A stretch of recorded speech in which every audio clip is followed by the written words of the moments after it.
Hi guys! Welcome to my class. Please subscribe so that you will be notified on the next math lesson. Then like and share so that you can also help other students. We are going to learn today how to multiply decimals by whole numbers. You are going to learn it here, the easy way. But before we proceed to our main lesson, I would like to ask you one question. How important is our eyes to us? Our eyes are an important part of our health. Most people rely on their eyes to see and make sense of the whole world around them. But some eye disease can lead to vision loss. So guys, it is important to identify and treat eye diseases as early as possible.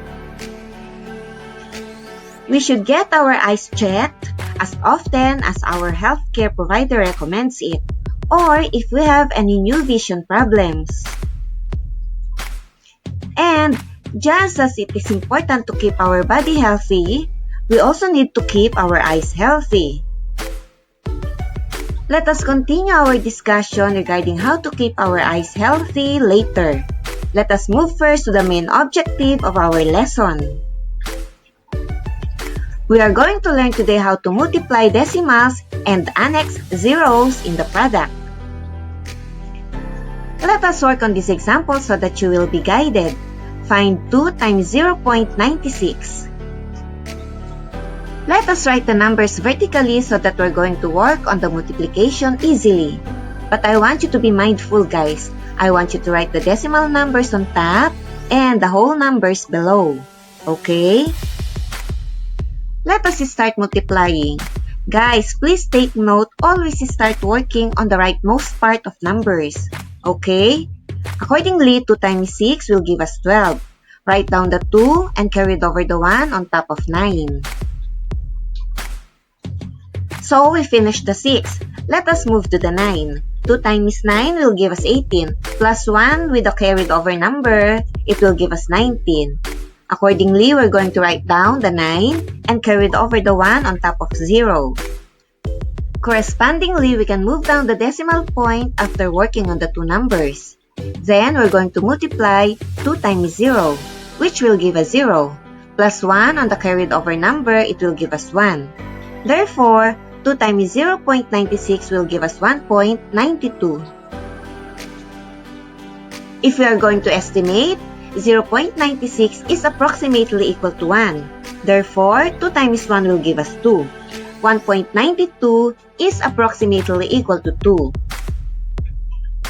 If you are going to round off 1.92, it will give us 2. 1.92 is 1 and 92 hundredths. Let us work on another example so that you can understand it well.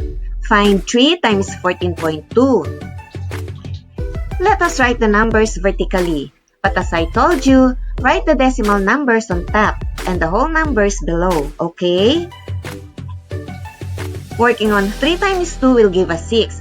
Then, bring down the decimal point at once. Next, we are going to multiply 4 by 3, which will give us 12. We're going to write down the 2 below and carry over the 1 on top of 1.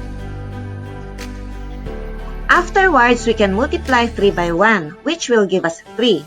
Plus 1 on the carried over number, it will give us 4. Therefore, 3 times 14.2 will give us 42.6. 42.6 is 42 and 6 tenths. Let us work on another example so that you can hit it off. Find 8 times 0.41. Writing the numbers vertically, wherein the decimal number is on top and the whole numbers below, we can start working on the rightmost part of the number.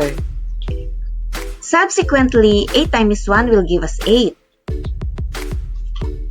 Subsequently, 4 times 8 will give us 32. We can write down the 2 below and carry over the 3 on top of the 0. Then, we can bring down the decimal point at once. Afterwards, we can multiply 8 by 0, which will give us 0. Plus 3, we can bring down the 3. Accordingly, 8 times 0.41 will give us 3.28. 3.28 is 3 and 28 hundredths. Let us work on the numbers which is on the thousands place. Find 4 times 0.021. Writing the numbers vertically, you can see that the decimal number is on top and the whole number is below. Let us work on the rightmost part number. 4 times 1 will give us 4. And 2 times 4 will give us 8. 4 times 0 is 0. We can bring down now the decimal point. And 4 times 0 is 0 again. Accordingly, 4 times 0.021 will give us 0.084. Or you can say 0.84 thousandths.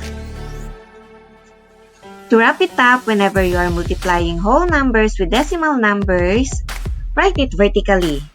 Write the decimal number on top and the whole number below. The decimal point must be always aligned with the multiplicand and the product, and always start working on the rightmost part of the numbers, okay? Let us move back to the discussion on how to keep our eyes healthy. There are a lot of things you can do to help keep our eyes healthy and make sure you are seeing your best. We should eat a healthy and balanced diet. Our diet should include plenty of fruits and vegetables, especially deep yellow and green leafy vegetables. Eating fish high in omega-3 fatty acids such as salmon, tuna, and halibut can also help our eyes. Then, we need to maintain a healthy weight. Being overweight or having obesity increases our risk of developing diabetes. And having diabetes will put us at higher risk of getting diabetic retinopathy or glaucoma. We also need to get regular exercise because it will help to prevent and control diabetes, high blood pressure, and high cholesterol. These diseases can lead to some eye or vision problems. So, if we exercise regularly, we can lower our risk of getting these eye and vision problems. In playing certain sports or working in factory or construction, we also need to wear protective eyewear. If you are smoking or trying to start smoking, I want you to take note of this. Smoking increases the risk of developing age-related eye diseases such as macular degeneration and cataracts and can damage the optic nerve. You need to also know your family medical history because some eye diseases are inherited. So it is important to find out whether anyone in your family has had them. You also need to know your other risk factor because you can able to lower your risk by changing some behaviors.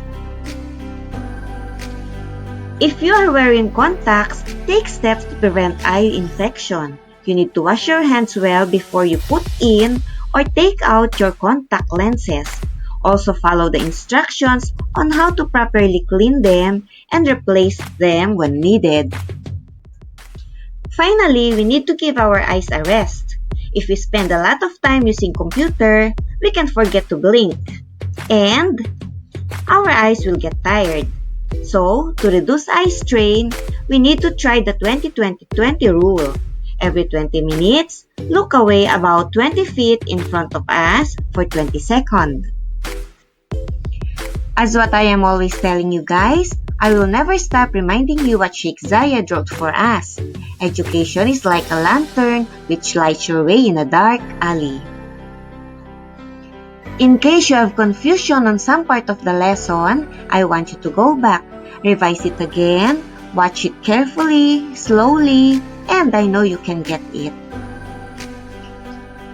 Life is a math equation. You cannot get the most of it if you cannot convert the negatives into positive. I took some information regarding the tips on taking care of our eyes on MedlinePlus.gov/eyecare. I want you to score high in math, then be wise and healthy. Till next math lesson. Bye-bye!